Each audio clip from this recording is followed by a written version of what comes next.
Este momento es un momento difícil por el hecho de que es el último sermón que oficialmente presento aquí en esta iglesia. Y es el primer sermón, lo decía en el primer turno, todos los sermones los comienzo a preparar el domingo. Cuando termino de predicar, el domingo ya empiezo a preparar el sermón, pero este sermón lo comencé a preparar esta mañana. La primera vez que me pasa algo así, porque ¿qué decir después de 6 años de estar juntos? Hubo tantas cosas vividas, y entonces le pedí a Dios que me dé sabiduría para presentar lo que voy a presentar, y es muy sencillo, es simplemente un resumen de lo que hemos dialogado durante estos 6 años. Quiero agradecerle a la iglesia muy de manera especial la despedida que nos hicieron el sábado pasado junto con nuestra familia, las tarjetas que nos hicieron llegar, las tarjetas que me dieron hoy que todavía no las abrí, o sea, están allí en la oficina. Todo el cariño que nos dieron, me da muchísima alegría ver gente de la comunidad aquí, porque este camino lo empezamos a transitar con ellos también, donde recibimos un cariño espectacular allí también, y después 4 años con ustedes solos, donde recibimos muchísimo cariño, que yo decía, ojalá que al pastor que venga le den el 10%, el diezmo del cariño que nos dieron a nosotros, y con ese 10% ese pastor va a estar totalmente contento, o sea, porque nos han dado mucho. Y es doloroso, es la primera vez que nos cuesta tanto dejar un lugar, yo no sé bien por qué, y vuelvo a lo que dije esta mañana, no sé si es porque me estoy poniendo viejo, que ya no me gustan los cambios, pero estamos haciendo este paso por fe, sabiendo de que Dios nos está guiando, a pesar de que no es lo que nosotros todavía entendemos por qué Dios lo está haciendo. Sí estamos contentos de poder ministrar otra iglesia, eso quiero hacerlo claro, o sea, ministrar personas es lo que más nos gusta en nuestra vida, y por eso estamos contentos de, así como Dios nos dio tantos regalos aquí, de los regalos que vamos a encontrar en otras personas allá que todavía no conocemos, que sin duda ellos harán una diferencia en nuestra vida como ustedes la hicieron en la nuestra, y nosotros haremos una diferencia también en la vida de esas personas por medio del ministerio. Vamos a orar. Querido Señor, te pido ahora que al abrir tu palabra y estudiar tu palabra, te pido, Señor, que tú puedas obrar. Lo que voy a predicar es muy sencillo, es racional, no es, Señor, sentimental. Pero te pido que haga su fruto en todos nuestros corazones y que podamos descubrir el propósito que tienes para nosotros. Esto te lo pedimos y te lo agradecemos en tu nombre. Amén.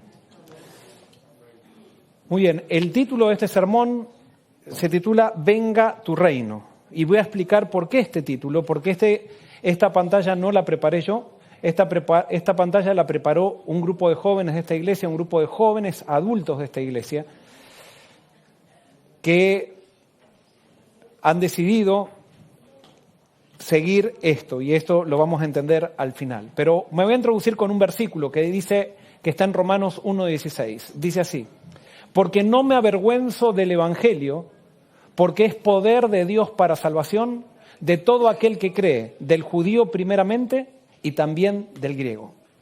Pablo dice que él no se avergüenza del Evangelio porque el Evangelio, ¿qué es? Es poder de Dios para salvación. El Evangelio es poder. Cuando dice la Biblia es poder de Dios para salvación, lo podríamos decir que es poder de Dios para transformación también. Porque la salvación no es solamente salvación para tener vida eterna, sino que la salvación tiene que ver con una salvación provista para ser salvos de nosotros mismos. El mayor problema que nosotros tenemos en nuestra vida no es ni Satanás, ni los problemas que tenemos en nuestras circunstancias, sino que nuestro mayor problema somos nosotros. Nuestro mayor problema es nuestro orgullo. Y por eso el Evangelio es poder de Dios para salvación, es poder de Dios para transformación, es poder de Dios para cambio, es poder de Dios para felicidad, es poder de Dios para vivir vida plena. Si yo no estoy viviendo vida plena, ¿por qué es? ¿Por qué es? ¿Por qué? Porque falta el Evangelio, porque no he descubierto el Evangelio. El gran problema que nosotros tenemos es que el Evangelio se puede tergiversar. Se puede tergiversar. Y si yo le cambio al Evangelio, le cambio un énfasis, ya el Evangelio queda tergiversado. Esto es como una receta. Es como una receta que nosotros vemos, por ejemplo, si la receta dice tanto de harina y tanto de aceite, y yo le pongo más aceite del que dice la receta, por más que los ingredientes sean muy buenos, por más que el resultado de la receta parezca muy bueno, si yo no le pongo en las proporciones correctas los elementos de la receta, el pan no va a ser rico o lo que estoy cocinando no va a ser rico. El Evangelio, si yo lo tergiverso, deja de ser poder. Y eso es lo que Satanás trabaja para tergiversar el Evangelio. Satanás trabaja para que nosotros no entendamos el Evangelio, para que nosotros no experimentemos ese poder. Y nosotros naturalmente no nos gusta el Evangelio, no lo tendemos a tergiversar por nuestra propia naturaleza. Y es por eso que hay gente que viene a la iglesia y viene por años a la iglesia y todavía no vive el poder de Dios, no puede experimentar lo que dice Pablo acá, no se avergüenza del Evangelio porque no ha descubierto el Evangelio. Pablo dice a los Gálatas, le dice, ¿qué es lo que pasó a ustedes? Les pasó a ustedes, dice, porque ustedes tergiversaron el Evangelio. Y cuando tergiversaron el Evangelio dejó de ser poder de Dios para salvación. Y el Evangelio es poder de Dios para el judío como para quién, para el griego. O sea, es poder de Dios para los que están en la iglesia como para el que no está en la iglesia. El gran problema es que nosotros pensamos que aquellos que no están en la iglesia necesitan el Evangelio y que nosotros ya lo conocimos. No, todos nacemos lejos del Evangelio. Todos, a pesar de que estemos en una iglesia toda nuestra vida, necesitamos descubrir el Evangelio y cuando descubramos el Evangelio eso va a provocar una crisis en nuestra vida. Esa crisis en mi vida comenzó cuando estaba estudiando teología. Yo ya había aceptado el llamado de Dios, pero no había entendido el Evangelio. Y comenzó una crisis en mi vida donde me empecé a dar cuenta, estudiando el libro de Romanos, que yo era un fariseo. Y comenzó un peregrinaje. Después, por mucho tiempo, prediqué un evangelio tergiversado en mis iglesias. La gente crecía espiritualmente, la gente me quería, yo quería a la gente, pero no había poder en esas iglesias. ¿Se bautizaba gente? Sí, se bautizaba gente también. Y quiero decirte que con un evangelio tergiversado se puede bautizar miles de gente, por lo tanto la cantidad de bautismos no es la señal de que estamos predicando el verdadero evangelio. ¿Por qué? Porque a nosotros nos gusta salvarnos por las obras. Y entonces si yo predico un evangelio por las obras, va a haber gente que llene iglesias con evangelio por las obras, y nosotros lo sabemos eso. Entonces que digan, no, porque en mi iglesia se bautizaron 300 el año pasado, no me dice absolutamente nada de que estás predicando el evangelio. El evangelio se ve cuando hay poder. Y ese poder es un poder, el evangelio, yo no lo necesito ayudar. Yo lo tiro, es como una dinamita, ese poder es dínamos. Yo tiro la dinamita y explota. Yo tengo que ser testigo de lo que hace la dinamita, pero no tengo que ayudar a la dinamita. Cuando ustedes ven, o cuando nosotros, como les digo, me ha pasado por mucho tiempo me pasó. Cuando yo quiero hacer estrategias humanas para que la gente se bautice, para que la gente haga cosas en la iglesia, para que la gente se renueve espiritualmente y que entonces quiero forzar programas o cosas así, yo no estoy predicando el evangelio. Por más que las iglesias crezcan. Cuando en tu vida no sientes el gozo del Espíritu, cuando en tu vida no te apasionas con Cristo, no estás todavía experimentando el poder del evangelio. Y alguien puede decir, pero ¿cómo se experimenta el poder del evangelio? Es muy sencillo, conociendo a Jesús, tal cual es. Pero para entender el evangelio, entonces, como les decía, lo que voy a predicar hoy va a ser un repaso de lo que hemos dicho o hemos predicado en estos 6 años. Pero para entender el evangelio, nosotros tenemos que entender los requisitos para la salvación. Y hay 2 requisitos para la salvación, y ustedes ya lo saben. ¿Cuál es el primer requisito? El primer requisito es guardar perfectamente la ley de Dios. Ese es el primer requisito para la salvación. Y el segundo requisito para la salvación, ¿cuál es? Es no haber pecado jamás. No haber pecado jamás. Estos son los 2 requisitos de la salvación. Entonces, cuando nosotros vemos estos 2 requisitos, ¿cómo nos sentimos? ¿Cómo nos sentimos? Perdidos. Todos nos sentimos perdidos. ¿Por qué? Porque ninguno de nosotros O supongamos que alguien guarda perfectamente la ley de Dios. Supongamos que alguien guarda perfectamente la ley de Dios. Pero ¿hay alguien aquí que puede decir que no pecó jamás? Nadie. Esos son los dos requisitos para la salvación. Y por eso nadie, absolutamente nadie, se merece la salvación. Ahora la pregunta es, ¿quién es el que cumplió estos dos requisitos? El que cumplió estos dos requisitos es Jesús. Y por eso Jesús cumplió estos dos requisitos. Y para salvarte, Jesús no te pide nada. ¿Qué es lo que te pide Jesús? Lo voy a decir en palabras sencillas. Lo que Él te pide, porque a veces decimos, ¿y qué es creer en Jesús? O sea, vamos a decirlo en palabras sencillas. Lo que Jesús te pide es que lo aceptes como amigo. Simple, punto. Y cuando tú lo aceptas a Él como amigo, como Él guardó perfectamente la ley de Dios y Él nunca pecó, Él te regala eso. Y tú ya no tienes que tener miedo del juicio final, porque en el día del juicio final, si tú estás como amigo de Cristo, tú vas a comparecer el día del juicio final con Cristo. Entonces, si vas con Él al juicio final, no se te va a ver a ti, sino que se va a ver ¿a quién? A Jesús. Y por eso Pablo dice que la persona que aceptó este principio, dice, no tiene lugar para el orgullo. ¿Por qué? Porque acá cuando yo me doy cuenta que no hay nadie, porque supónganse que yo vivo sin pecar desde aquí hasta la segunda venida de Cristo. Igual, si yo vivo sin pecar desde aquí hasta la segunda venida de Cristo, yo ya pequé en mi pasado, por lo tanto estoy perdido. O sea, es como decir, supónganse que hay un asesino y dice, bueno, pero ahora yo no voy a matar nunca a nadie. Desde ahora no mato a nadie más. Por más que digan no mato a nadie más, ¿sigue siendo asesino, sí o no? Sí, porque ya mató. Y por eso si el Espíritu Santo a mí me hace vivir sin pecar hasta la segunda venida de Cristo, así todo estoy perdido y estoy condenado porque yo ya pequé. Entonces nadie se puede sentir orgulloso. Nadie puede decir, porque yo soy mejor que tú. Es más, cuando vemos que alguien se siente mejor que otra persona, evidentemente no ha entendido el Evangelio y está lejos del Evangelio. Ahora, ¿cuál es el gran problema que hay siempre en las iglesias? ¿Cuál es el gran problema que siempre hay en las iglesias? Que nos sentimos, ¿qué? Superiores a aquellos que no van a la iglesia. Entonces, si nos sentimos superiores a aquellos que no van a la iglesia, les hago una pregunta. ¿Qué estamos predicando en la iglesia? ¿Qué estamos predicando? Un evangelio tergiversado. No estamos predicando el evangelio, estamos predicando cualquier otra cosa. Pero no el evangelio. Porque el evangelio nos lleva a la humildad, no nos puede llevar al orgullo.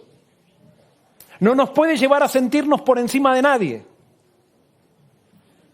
Y es por eso que estos son los dos requisitos para la salvación. Y esto es lo que tenemos que entender. No hay nadie que se pueda salvar. El único que se puede salvar es ¿quién? Es Jesús. Pero sí, ahora viene la parte que no se entiende tampoco. Porque hay gente que dice, yo creo en Cristo. No, no es creer en Cristo. Es que aceptar a Jesús en tu vida y someterte a Él. Punto. Es aceptar la autoridad de Cristo en tu vida. Es muy fácil decir, yo creo que Jesús guardó la ley por mí, yo creo que Él no pecó jamás y por lo tanto Él me cubre, pero tú tienes que vivir para Él. Él te perdona porque quiere ser amigo tuyo. No es un asentimiento intelectual, sino que Él te perdona para que estés en su presencia y vivas en su presencia. Y cuando vives en su presencia, entonces viene lo que es la santificación, que es el resultado de estar con Jesús y de haber aceptado a Jesús como amigo. ¿Qué es la santificación? La santificación lo resumo en dos aspectos. La primera es vivir ¿para qué? Para Jesús. Si pues coméis o bebéis o hacéis otra cosa, hacedlo todo ¿para quién? Para la gloria de Jesús. Si tú vives, si tú te entregaste a Jesús y aceptaste lo que Jesús hizo por ti, aceptaste el perdón de Jesús, ahora tú vas a vivir para dar gloria a Él. ¿En cuánto? En todo. No en algunas cosas nomás, sino que en todo vas a buscar vivir para su gloria. Entonces la persona que vive para la gloria de Jesús es una persona que crece continuamente. Crece. Y eso es santificación. Santificación es creer, es vivir para Jesús. Todo lo que hago, lo hago ¿para quién? Para Jesús. ¿Y cuál es el segundo aspecto de la santificación que la Biblia dice? El segundo aspecto es relaciones crecientes y saludables. Si tú quieres saber si estás en Cristo o no, tienes que analizar cómo están tus relaciones con la gente. Y si tú estás peleado con una persona y no puedes perdonar a esa persona, tú no estás viviendo el Evangelio. Ah, no, pero es que es muy difícil perdonar. Justamente, el Evangelio te tiene que quebrar. Si no te quiebra el Evangelio, no va... Es más, por eso cada vez estás peor. Porque tú no experimentas el poder. Pero alguien dice, muy bien, voy a perdonar. No, si quieres perdonar, ve a Cristo. Ve a Cristo. Y cuando vayas a Cristo, Cristo te va a llevar al quiebre de ti mismo y vas a entregar a esa persona que te ha hecho daño, se lo vas a entregar en las manos a Cristo. Y tú ya no vas a vivir pendiente de lo que te hizo esa persona. Esta es la mejor estrategia psicológica que puede haber. Esta es la mejor terapia psicológica, es aceptar el Evangelio. El gran problema es que nosotros nos metieron, ya no sé, un chip ahora. Antes decíamos un cassette, ahora después un CD, un DVD, ahora un chip. Nos metieron un chip en la cabeza y ese chip en la cabeza nosotros pensamos que, es Jesús el que cambia todo.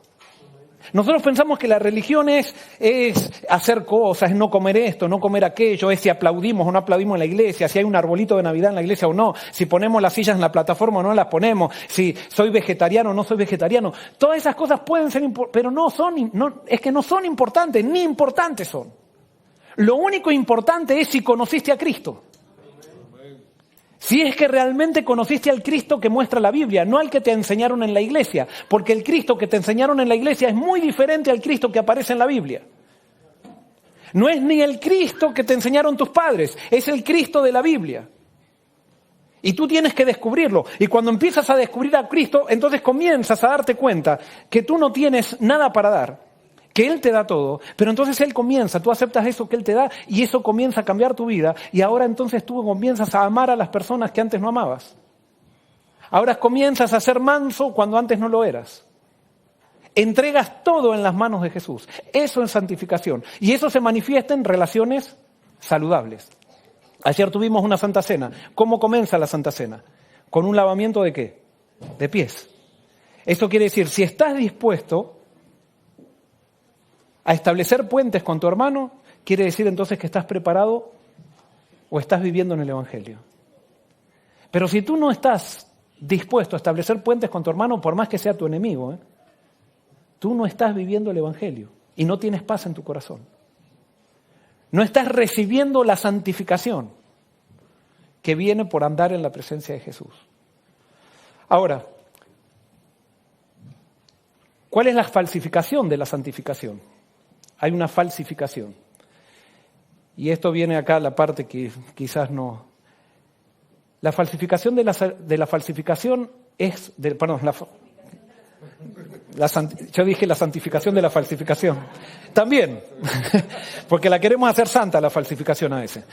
La falsificación de la santificación es cambiar a Jesús por la iglesia. En vez de vivir para Jesús, ¿vivimos para quién? Para la iglesia. Vivimos para hacer programas, vivimos para ser responsables, pero no vivimos para Jesús, no nos entregamos para Jesús. Es más, cuando no nos entregamos a Jesús, entonces muchas veces tenemos enemigos en la iglesia. Que lo vemos, hermanos, a diario. Gente que no se saluda, que no se puede saludar. Entonces después cuando vamos a hablar con la gente, es que yo quiero arreglar con esta persona, pero esta persona no quiere. Siempre el otro tiene, siempre todos quisieron arreglar todo, pero el otro no quiere, cosas así. Y hay personas que por 3 años no se pueden saludar en el pasillo de la iglesia. Es terrible, se está viviendo una mentira, es una mentira total.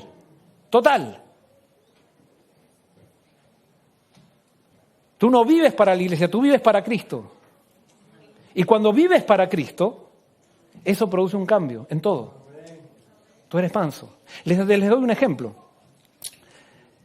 ¿Cuándo se destruyó Jerusalén? En el año 70, ¿verdad? ¿Quién la destruyó? Los romanos. Les pregunto, ¿Jerusalén estaba habitada o estaba deshabitada cuando fue destruida? Estaba habitada. ¿Por quién estaba habitada? Por judíos. Les hago una pregunta. ¿Por qué murieron los judíos allí en Jerusalén? Ellos no querían entregarse ¿a quién? ¿Al pueblo qué? Romano, porque decían que eran paganos. Y es más, se armó todo un lío por el hecho de que habían puesto insignias en el templo y ellos decían paganismo, paganismo. Entonces ellos estaban murieron encerrados en Jerusalén por causa de Dios. ¿Y murieron salvos o murieron perdidos? Murieron perdidos, murieron por la iglesia. Es más, hasta tú puedes dar la vida por la iglesia y estar perdido. Porque la iglesia no te salva. Tú puedes trabajar toda tu vida por la iglesia, tú puedes dar tu vida por las instituciones, tú puedes decir, y yo fui de misionero a tal lado, pero trabajaste para una iglesia, no trabajaste para Cristo. Quizás te fuiste de misionero porque sabías que era la única manera de llegar a la asociación general. Porque nuestras motivaciones están siempre contaminadas. La cuestión no es vivir para una iglesia, la cuestión es vivir para Cristo. Y vivir para su gloria. Y por eso Satanás trata de falsificar esto. ¿Quién murió? ¿Quién murió allí? Esto es una especulación mía. Pero ¿quién murió allí en Jerusalén? ¿Habrá tenido unos 50, 60 años? El joven rico. ¿Se acuerdan del joven rico? Murió allí en Jerusalén, guardando el sábado, sin comer cerdo, siendo miembro del Sanedrín, o sea, de la Junta. Quizás habiendo criado a sus hijos de una manera muy buena y quizás sus hijos siendo partícipes y tocando la orquesta y todo lo demás. Murió por la iglesia, pero no pudo dar su vida a Cristo. Es más fácil dar la vida por la iglesia que dar la vida a Cristo. Porque dar la vida a Cristo es entregarme. Yo puedo dar la vida por la iglesia y es mi decisión. Pero entregarme a Cristo, después Cristo, cuando me entrego a Cristo, yo ya no decido más. Él, bueno, está mal dicho. Yo ya no decido mis planes. Él decide. Si Él me quiere en el altar, al altar voy. Y si Él me quiere en el arado, al arado voy. Pero yo no decido cómo lo voy a servir. Si tengo que morir en el altar, tendré que morir en el altar. Si tengo que trabajar en el arado, trabajaré en el arado. Pero yo ya no decido para mí, decido para Él y por lo que Él me dice. Eso es mucho más difícil que dar la vida por una causa. Y por eso la falsificación de la santificación es vivir para la iglesia. Y la segunda falsificación de la santificación es aceptar un credo, declaración de doctrinas o como le quieran llamar. No estoy en contra de declaraciones de doctrinas ni de doctrinas, pero el gran problema es que usamos a las declaraciones de doctrinas o credos, hay personas que pisotean a las personas, que pisotean a todo el mundo. Pero ellos creen o creemos en las 28 doctrinas. Yo creo en 1844, creo en esto, creo en lo otro. Eso es algo intelectual, pero no. Si tú, por seguir 28 doctrinas, te estás peleando con aquel que no sigue las 28 doctrinas y lo estás persiguiendo, tú no estás en Cristo, no estás en el Evangelio. Has cambiado los frutos de la relación en Cristo, que son relaciones crecientes, por un credo. No sé si me explico. Eso es el gran problema que tienen las iglesias tradicionales, que tienen ciertos años, que comienzan a pelearse con todo aquel que es un hereje y dejan de amar por buscar la herejía. Pero en realidad no es que dejan de amar por buscar la herejía, es que no quieren amar porque no se dejaron someter a Cristo, o sea, no se dejaron someter por Cristo.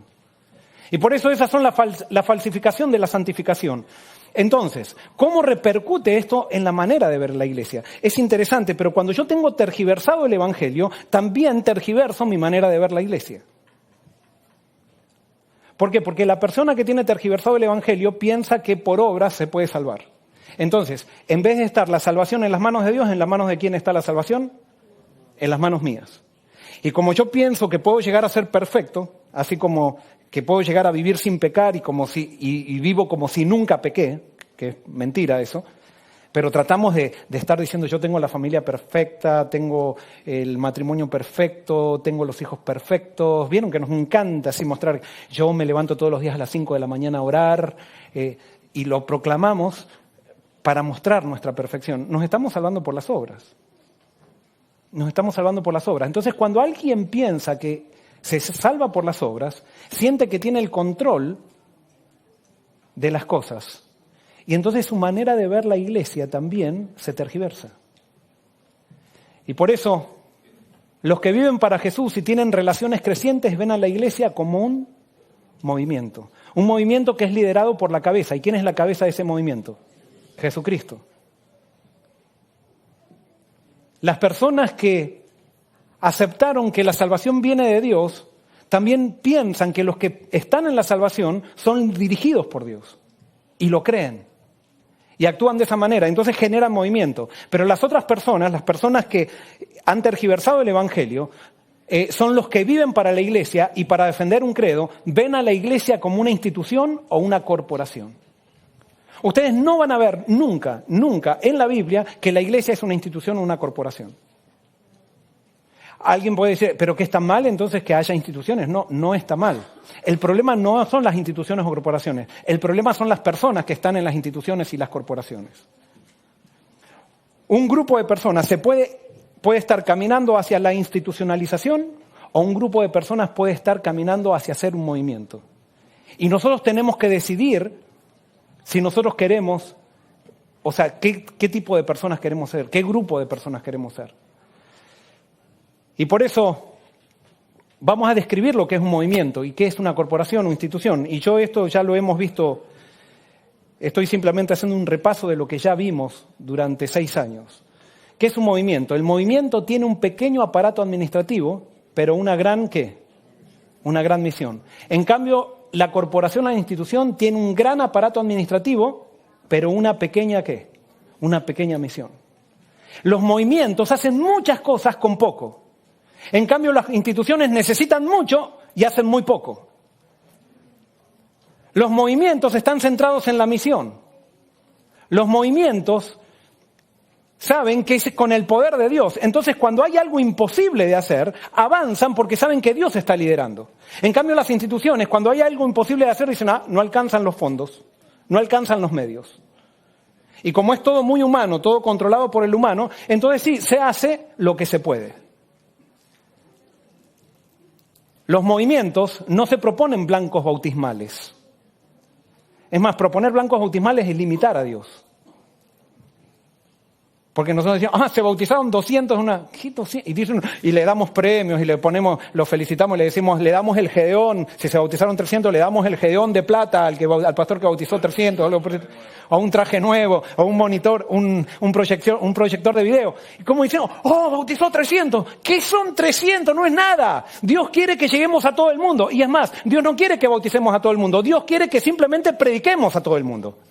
El bautismo queda en las manos de Dios. Si estamos predicando el verdadero evangelio, la gente va a tomar decisiones para bautismo, porque nosotros no ayudamos al evangelio. El evangelio es poder de Dios para salvación. Pero cuando tenemos el evangelio tergiversado, entonces tenemos que crear un gran aparato administrativo para lograr el poder que no lo tenemos por el evangelio. El movimiento adventista nació con un aparato administrativo chiquitísimo y en una generación llegó a todo el mundo. Ahora cada uno de nosotros tiene que analizar dónde está. Y ustedes con esta iglesia local y yo con la iglesia donde voy, tenemos que decidir qué clase de iglesia queremos tener. Si queremos una iglesia movimiento o una iglesia institución. Y ojalá que sea una iglesia movimiento. Segunda característica, el movimiento. La organización sirve a las personas en el movimiento. En cambio, en la institución, las personas sirven ¿a quién? A la organización. Todo está en función de la organización. Hay que cambiar cosas, pero no. Como esto siempre se ha hecho así, entonces sigamos pidiéndole a la gente que trabaje para la organización, cuando la organización tendría que estar sirviendo a la gente. Ustedes busquen los ejemplos aquí en la iglesia misma, en nuestra iglesia puede pasar. Por ejemplo, vamos a hacer la junta de iglesia, la junta de nombramiento y tenemos 40 puestos. Y de esos 40 puestos, hay 7 puestos que nunca nadie hace nada en esos puestos. Pero hay que elegirlos siempre porque así siempre se ha hecho. Y entonces ponemos a los miembros de iglesia a la función al servicio de la estructura, y no la estructura al servicio de la gente de la iglesia y al servicio de la misión. En un movimiento está dispuesto a sacrificar la estructura con tal de no sacrificar el propósito. En la corporación institución, está dispuesto a sacrificar el propósito con tal de no sacrificar la estructura. En la institución se idolatra a la organización. En el movimiento se cambia la organización para ser más eficientes en la misión. Eso se llama reforma. ¿Se acuerdan el sábado pasado cuando predicamos que llevaron un paralítico a Jesús en Capernaum? Sin embargo, no podían llegar con el paralítico a los pies de Jesús. ¿Y qué hicieron entonces? Hicieron una reforma en el techo, abrieron un hueco en el techo. Eso se llama poner a la estructura al servicio de la gente. Si el techo me está privando que la gente llegue a Jesús, cambiemos el techo, saquemos el techo. Si la gente está atorando la puerta, pongamos la puerta por otro lado. Eso se llama reforma, que es el resultado de un reavivamiento. Los movimientos están dispuestos a hacer reformas, con tal de no sacrificar el propósito, que es salvar al perdido. En cambio, las instituciones no están dispuestas a sacrificar el propósito, están dispuestas a sacrificar el propósito con tal de no sacrificar la estructura. Todo el mundo sabe, por ejemplo, que hay que hacer cambios en la estructura. Y yo no estoy acá diciendo, alguien puede estar pensando que este pastor está diciendo, no, hay muchos pastores que saben que están trabajando para que la estructura se cambie, porque ya no nos está haciendo tan eficientes en la misión. Hay estructuras, a veces nosotros se prefiere a veces construir oficinas en vez de construir iglesias. Y a veces resulta un sacrificio enorme para una iglesia local construir una iglesia, y resulta que construir una oficina la construimos de un día para el otro. Un edificio de oficina la construimos así, sin ningún esfuerzo, sin que nadie saque plata de su bolsillo ni nada, eso es todo. Pero después llega la iglesia, tiene que construir una iglesia y tenemos que estar haciendo sacrificios, y con esto no estoy diciendo que dejemos de hacer sacrificios, porque Dios bendice eso. Porque gloria a Dios por los que participamos en esos sacrificios. Pero es necesario poner a la estructura al servicio de la misión. En un movimiento es fiel a Dios y a su palabra. En una institución es fiel a las tradiciones y temerosa de los hombres. Es fiel a Dios y a su palabra. Y es temerosa de los hombres. En una institución, las tradiciones, ¿se acuerdan con Jesús? Yo siempre digo esto, lo dije también en el primer turno, pero ¿se acuerdan cuando mandaron alguaciles a arrestar a Jesús? Entonces fueron los alguaciles a arrestarlo, lo mandaron los sacerdotes, y cuando se encontraron con Jesús, vieron que Jesús estaba hablando cosas tan lindas y se quedaron, y entonces no lo arrestaron. Y cuando volvieron, le preguntaron a los sacerdotes, los sacerdotes le dijeron, ¿por qué no trajeron a Jesús? Y dice, es que nadie ha hablado así. ¿Y qué le respondieron los sacerdotes? ¿Cómo? No, sí, le dice, pero que ustedes también quieren ser sus discípulos, pero también ellos dijeron algo. ¿Acaso algún doctor, acaso alguien que estudió en Andrews ha aceptado la enseñanza de este humilde carpintero? ¿Acaso alguien que tiene un doctorado, alguien que escribió libros? Y eso fue lo que le dijeron. Dijeron, de un Galileo, que son ignorantes los Galileos. No podemos creerle a un Galileo. Eso es lo que pasa cuando nos institucionalizamos. Esta iglesia nació con un campesino predicando. Hoy se subiera un campesino, nosotros acá en la plataforma diríamos, ¿quién es ese campesino? No estudió ninguna teología. No, es que cuando somos movimientos todos podemos hacer teología. Y gloria a Dios por los doctores también. Yo soy doctor también y con eso no tengo ninguna... Y soy un doctor, pero, no está mal estudiar. Pero si eso nosotros lo ponemos como criterio de autoridad y no el Espíritu Santo, estamos en un grave problema. Porque Dios siempre que se manifestó realmente se manifestó de forma sencilla, sin títulos, sin recomendaciones, sin patentes.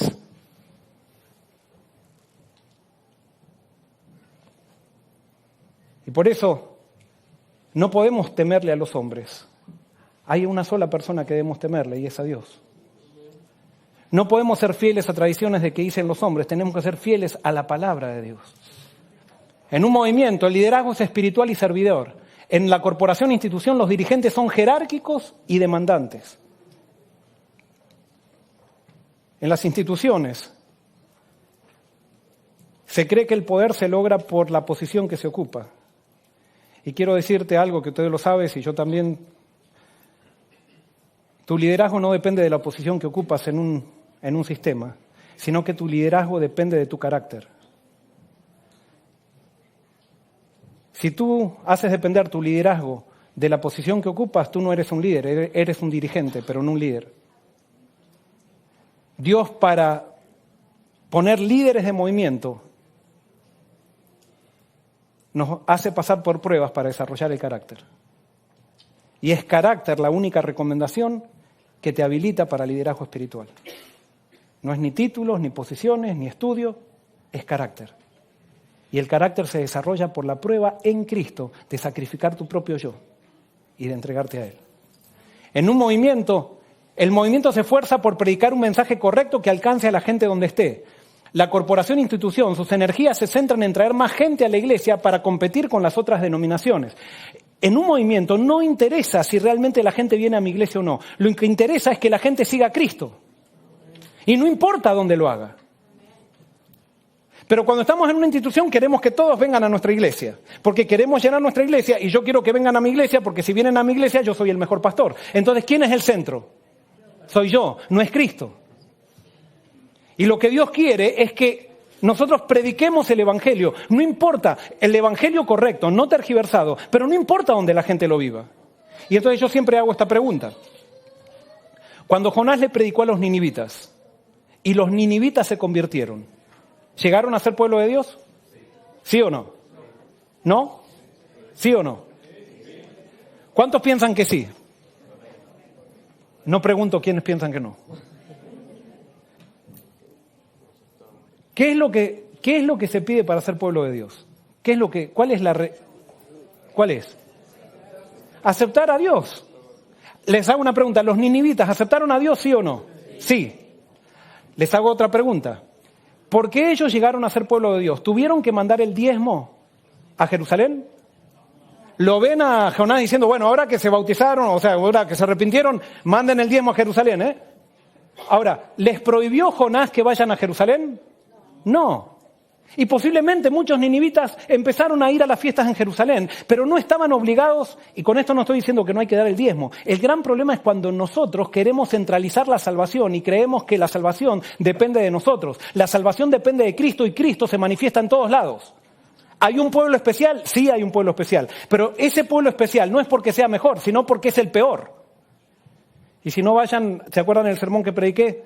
Dios elige al peor. Y eso tiene fundamento bíblico.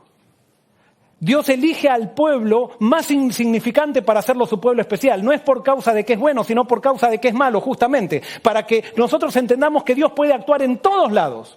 Y Cristo está en todos lados. Que Dios nos ha dado a los adventistas una misión especial, sí. Y que si nosotros no cumplimos esa misión nos podemos perder, sí también. Pero eso no quiere decir que Cristo no esté trabajando entre los evangélicos. Eso no quiere decir que Cristo no esté trabajando entre los pentecostales. Eso no quiere decir que Cristo no esté trabajando incluso entre los católicos. Pero tienen la verdad media tergiversada. Sí, como tú y yo también la tenemos, como tú y yo también hemos tergiversado el Evangelio. Porque la verdad no es una declaración de doctrinas, la verdad es entender la obra de Cristo y aceptarlo a Él. Y por eso, en un movimiento se esfuerza por predicar el mensaje correcto que alcance a la gente donde esté. Donde esté. Hay que predicar a Jesús. Por supuesto, si hay gente que quiere venir aquí, espectacular, lo vamos a recibir. Si hay gente que se quiere bautizar acá, lo bautizamos. Y ese también es el poder de Dios. Pero no somos nosotros los que vamos a guiar a las personas, a controlar a las personas. Es el Espíritu Santo que tiene que decirle a las personas. Nosotros vamos a invitar. En un movimiento hay unidad en la diversidad. En la corporación e institución hay una uniformidad compulsiva. Todos tienen que hacer de la misma manera, todos tienen que hacer en todos lados de la misma manera, de la misma forma y con el misma, con la misma estrategia. Gracias. No, eso no es unidad. Eso es la falsificación satánica de la unidad, es la uniformidad. La unidad se alimenta de la diversidad. Y Dios espera diversidad. Dios espera diversidad.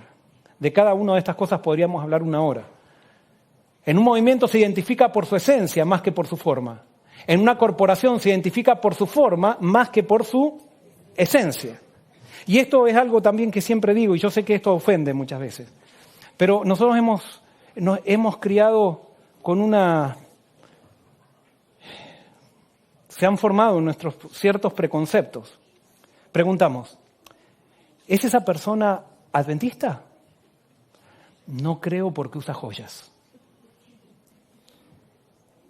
Pero nunca decimos, ¿esa persona es adventista? No creo porque es chismosa. Ah, que use joyas no es adventista, pero puede ser chismosa y ser adventista. Es interesantísimo. Interesantísimo. Un pecado que no tiene absolutamente nada, o sea, es insignificante.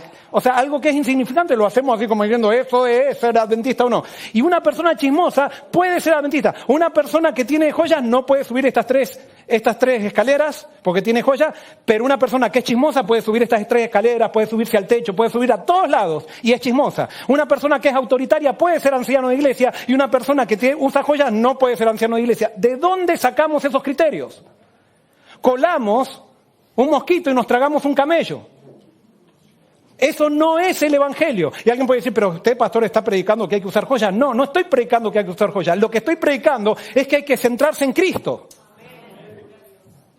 Y cuando nos centremos en Cristo, aquellas cosas importantes, vamos a cuidar de esas cosas importantes. Y lo que no es tan importante lo vamos a dejar a criterio de cada uno.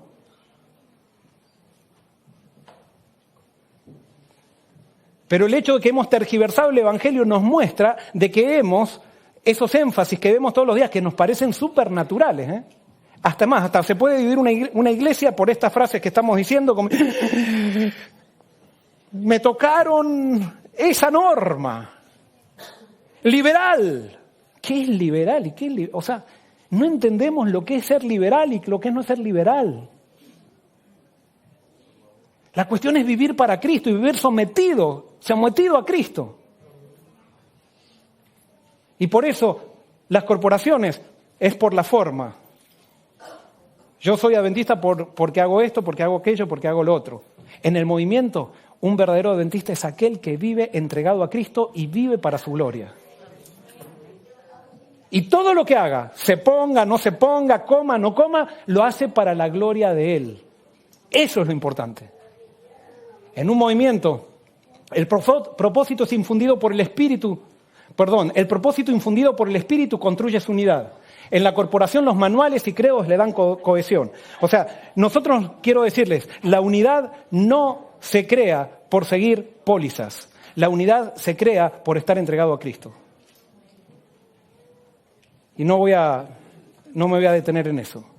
En un movimiento, el movimiento está dispuesto a hacer cualquier sacrificio con tal de ser fiel a los principios que lo sustentan. La corporación e institución quiere mantener las cosas como siempre se han hecho con tal de no perder la seguridad y la comodidad. Hermanos, formar parte de un movimiento es muy incómodo. Porque a veces hay que estar dispuesto a perder cosas por tal de predicar el Evangelio. Hay que estar dispuesto a sacrificar comodidades por tal de predicar el Evangelio. Pero cuando estamos en una institución, empezamos a cuidar nuestro espacio.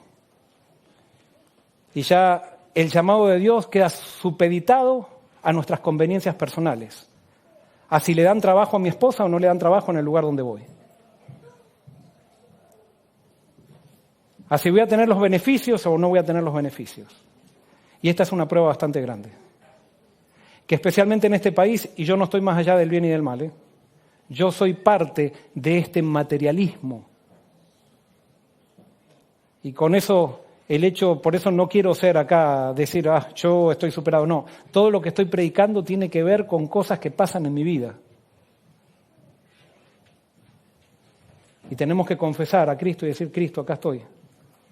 Lleno de ganas de hacerme rico. Lleno de ganas de estar cómodo. Lleno de ganas de que todo mi camino sea sin ningún problema. Y Cristo me dice, yo te voy a dar mi gracia. Y te voy a hacer disfrutar de aquello que la mayoría de la gente no disfruta. Y que tú hoy por hoy no disfrutas. En un movimiento, exhorta para adentro. La corporación condena para afuera. En otras palabras, los sermones en un movimiento son incómodos. Nos denunciamos a nosotros mismos. En cambio, en las instituciones de corporación decimos no, porque los católicos no creen en esto, no creen aquello, hacen aquello. Los pentecostales, o ellos hacen esto, hacen aquello, o los evangélicos, esto. Entonces hablamos mal de los demás y decimos, qué bien, nosotros estamos bien, todos los demás están mal. No, en el movimiento se exhorta para adentro. Todos somos pecadores. Y cuando venimos a la iglesia, los sermones deben ser incómodos. El día que los sermones no son cómodos, no se está predicando el Evangelio. Se está predicando cualquier cosa, pero no se está predicando a Cristo, porque Cristo es contrario a nuestra naturaleza. Pero llega un momento que esa incomodidad la empezamos a disfrutar. Porque sabemos que la entrega que fue tan incómoda produjo la felicidad que no la podemos explicar. Y por eso, en un movimiento, el lema no es con ejército ni con fuerza, sino con el espíritu. No tratamos de, si vemos que el arca se va a caer, no tratamos de agarrar el arca. Si Dios dijo que va a cuidar del arca, Dios cuidará del arca, pero yo no me meto. Pero a veces queremos controlar todo. En las instituciones, corporaciones, la gente quiere controlar. Y los resultados se logran con ejército y con fuerza basados en estrategias humanas. Si quisiéramos probar cómo hace Dios las cosas, veríamos el poder de Dios. Y hermanos, nosotros no somos perfectos, pero hemos sido testigos del poder de Dios en estos 6 años. No podemos decir, esta es la iglesia. No, a pesar del pastor y a pesar de todos ustedes, Dios se manifestó y nos mostró que cuando confiamos en Él, Él se manifiesta. Y nos mostró que cuando no confiamos en Él, hacemos lío. Porque lo hemos hecho. Hemos hecho lío acá, también hemos hecho lío. ¿Nos hemos peleado entre nosotros? También. Y alguien puede decir, ¿y el pastor se peleó con alguien? También el pastor se peleó. ¿Y el pastor le trató mal a alguien? También el pastor trató mal a alguien. ¿Cuándo qué? Cuando me separé de Cristo. Cuando no entendí bien. Cuando tergiversé el Evangelio. Y por eso tenemos que entender que está en el Evangelio la solución, está en Cristo la solución, está en someterme a Él. Y por eso cuando el Evangelio es entendido, vemos a la iglesia como un movimiento. Y termino con este versículo que fue una de las cosas que primero comencé a predicar aquí.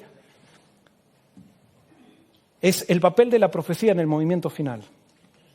Apocalipsis 1, 1 al 3 dice, la revelación de Jesucristo que Dios le dio para manifestar a sus siervos las cosas que deben suceder pronto. El movimiento adventista nació estudiando Apocalipsis y va a terminar la obra estudiando el Apocalipsis también. Pero resulta que el Apocalipsis comienza con una frase, dice la revelación ¿de qué? De Jesucristo. No dice la revelación del Papa.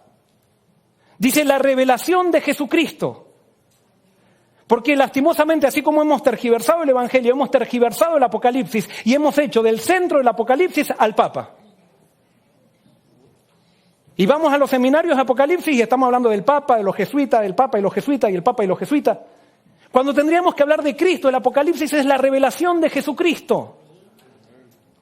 ¿Qué quiere decir que es la revelación de Jesucristo? Lo que quiere decir es que nosotros hemos tergiversado quién es Dios y necesitamos conocer a Cristo para ver quién es Dios. Y cuando conocemos quién es Dios, entonces hay una entrega, se produce en nosotros ese movimiento que queremos ver y entonces dice que cuando eso suceda, las cosas van a suceder ¿cómo? Pronto. Las cosas van a suceder pronto cuando Cristo sea revelado. Las cosas van a suceder pronto cuando Cristo sea levantado. Y por eso dice la revelación de Jesucristo que Dios le dio para manifestar a sus siervos las cosas que deben suceder pronto. Y la declaró enviándola por medio de su ángel a su siervo Juan, que ha dado testimonio de la palabra de Dios y del testimonio de Jesucristo y de todas las cosas que ha visto. Bienaventurado el que lee. ¿Qué significa leer? Leer. Bienaventurados los que oyen. ¿Qué significa oír? En el pensamiento hebreo significa entender. O sea, es profundizar. Y después dice, bienaventurados el que lee, los que oyen las palabras de esta profecía y los que guardan las cosas en ella escritas porque el tiempo está cerca. Y acá está algo que ustedes me escucharon predicar, una de las grandes fallas que hemos tenido. Hemos leído, hemos oído, pero no hemos guardado la profecía. ¿Qué es guardar la profecía? Guardar la profecía, la palabra en griego, yo no soy un erudito griego, pero la palabra estereo, que significa cumplir. Bienaventurado el que cumple la profecía. Porque el que cumpla la profecía, para el que cumpla la profecía, el tiempo está cerca. Entonces, si nosotros debemos cumplir la profecía, debemos leer el Apocalipsis para cumplir la profecía, no para esperar que la profecía se cumpla. Y ahora, maravilla de maravillas, tenemos 7 profecías en el Apocalipsis y la primera profecía comienza con una denuncia al pueblo de Dios. La primera profecía dice que el pueblo de Dios tiene que arrepentirse.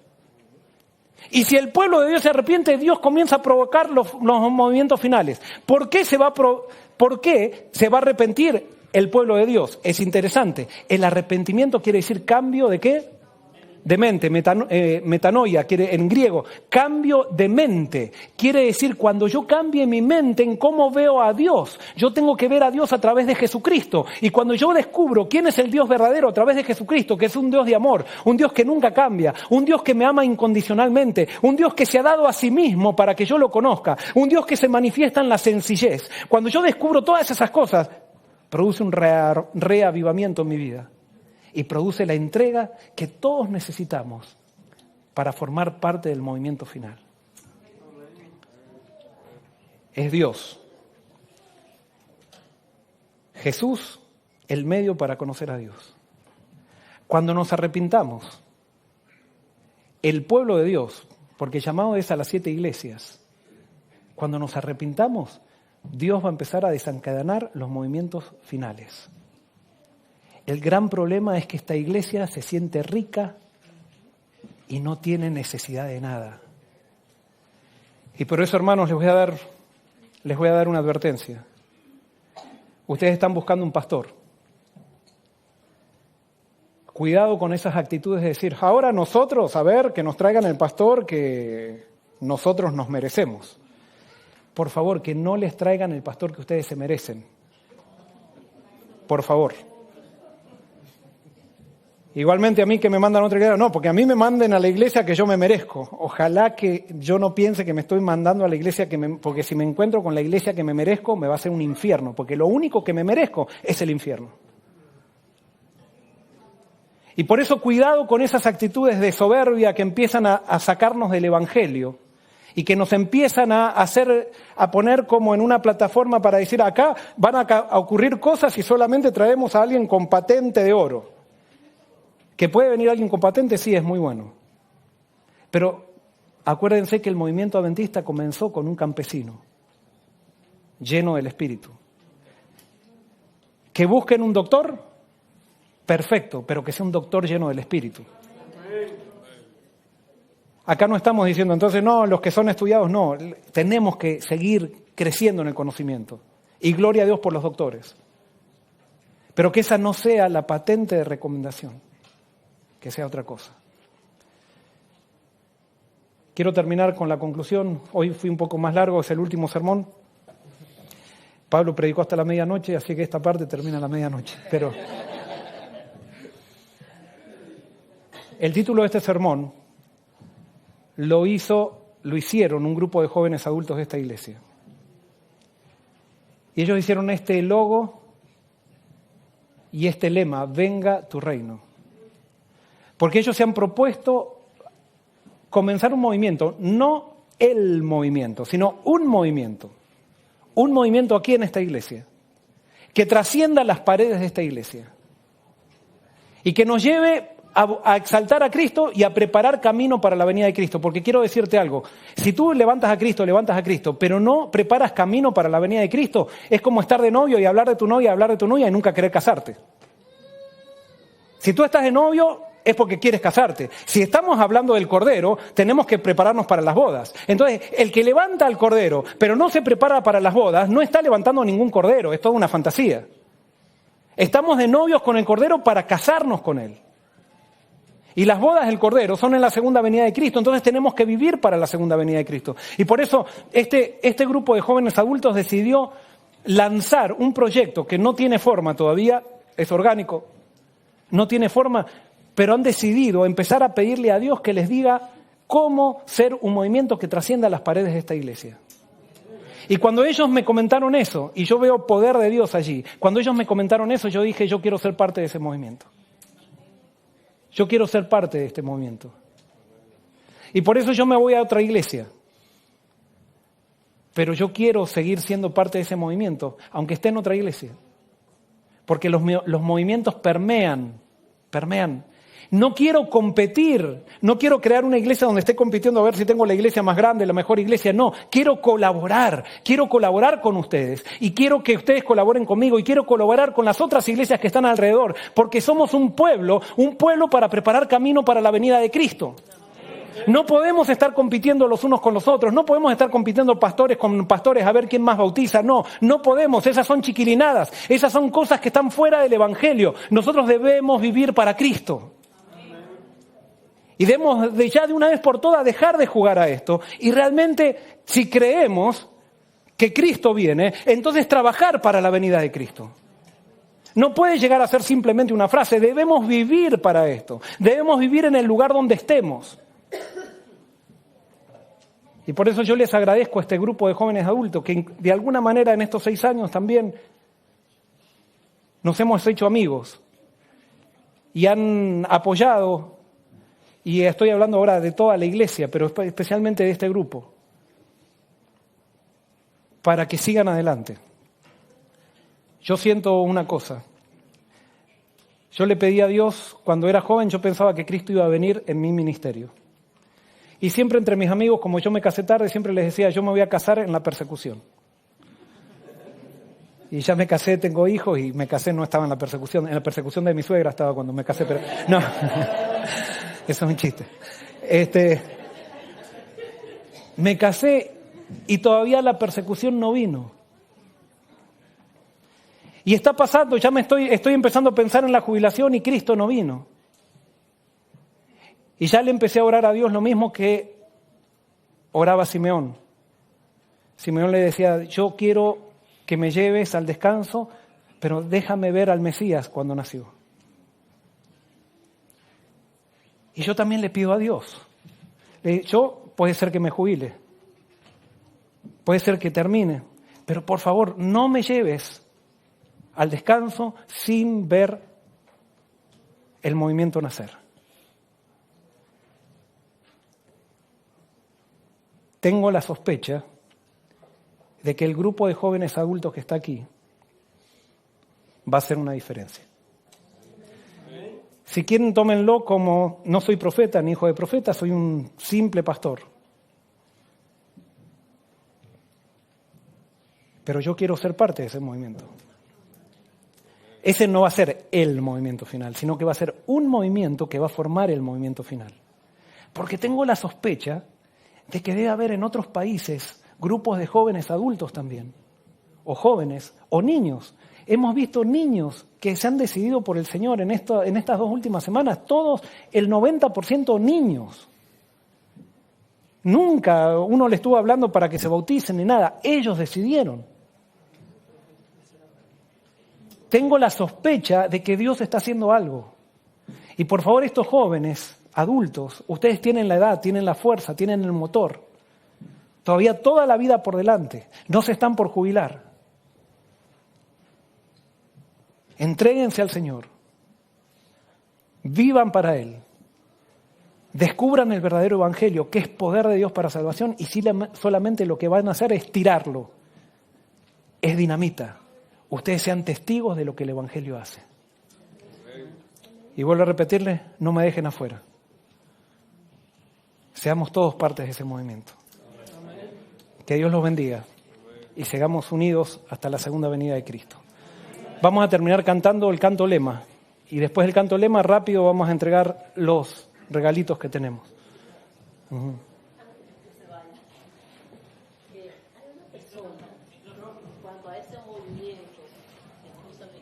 Ajá.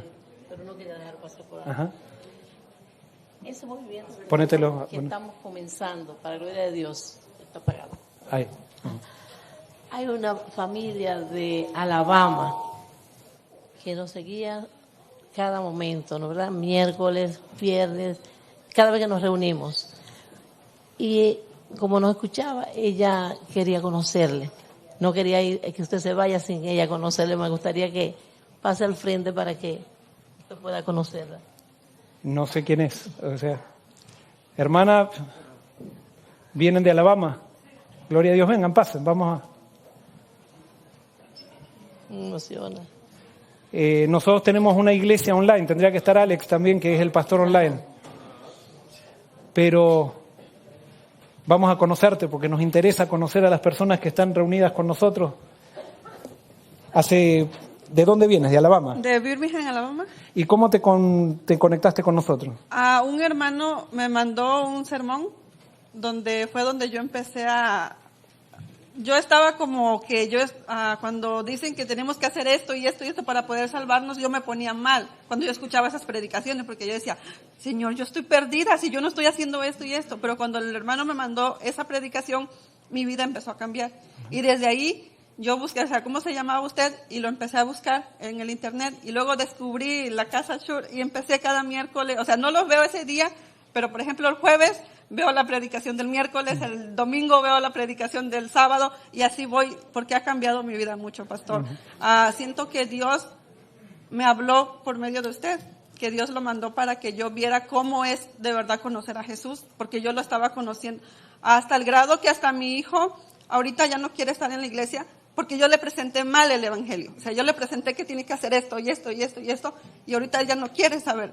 ¿Por qué? Porque a veces nosotros no le presentamos el amor de Jesús a nuestros hijos, sino les presentamos nada más lo que tienen que hacer. Hasta ella ahorita dice, mamá, el pastor, ya ella también ya le conoce. Ella siempre, mamá, vas a escuchar tu predicación, porque yo quiero ser parte de ese movimiento. Amén, amén. Dios te bendiga. Y también hay otro grupo de hermanas que también igual están ellas, o yo las había invitado hoy, pero no pudieron venir. Igual ellas le escuchan, porque también comentamos. Usted nos ha ayudado a que veamos realmente quién es Jesús. Yo siento que Jesús nos habló por medio de usted. Amén. Gloria a Dios. Gracias por dar tu testimonio. Esto, hermano, es el poder de Dios. Y vuelvo a repetir, gracias Irma, pero quiero decirles algo. Ustedes conocen mi testimonio, fui un fariseo sincero, recalcitrante hasta por mucho tiempo. Acá no pasa por pastores, acá pasa por mensajes. Cuando se predica el mensaje correcto, es poder de Dios para salvación, y esta es la mejor prueba. No conocemos a esta hermana, y gloria a Dios, hermana. ¿Cómo es tu nombre? Juliana. Estamos en el mismo movimiento. Y vamos a seguir levantando a Cristo. En esta iglesia están levantándose muchos jóvenes adultos que están predicando el Evangelio, adultos ya pastores que están predicando el Evangelio. No en esta iglesia, en todos lados hay gente. Y por eso tenemos que creer y tenemos que avanzar.